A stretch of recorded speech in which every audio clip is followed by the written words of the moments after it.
لکانادا 16مین فستیوال کلتورا کردی بروچو مالا کردی لکانادا سرپرستی اوی فستیوالی کرد. آرمانجا فستیوال چه بود؟ نشاندانا ناسنامه کردی، ناساندنا کردستانی و کلتور و زمان و فولکلور کردی دوی فستیوال دهاته نشاندان هاته داناسین.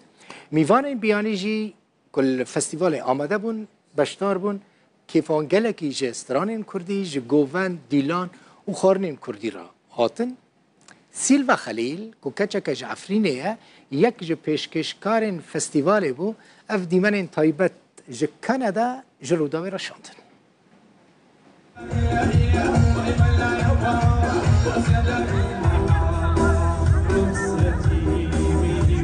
اینی بداوی خو خدای چندک دولمنده وجودا جدایا.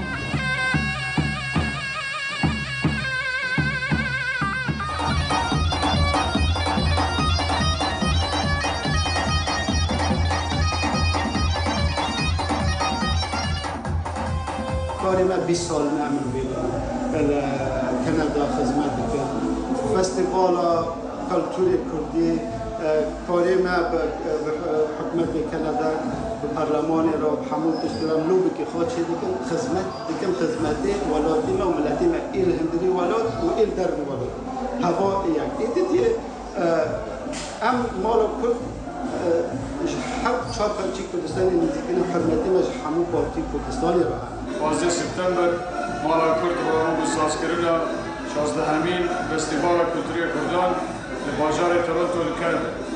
او فستیوالا جبو نشاندن ناسنامه کلتوری گل کردستان هر چهار پارچه دارد. همی سرفراز بند سرکفتن جبو گل کرد.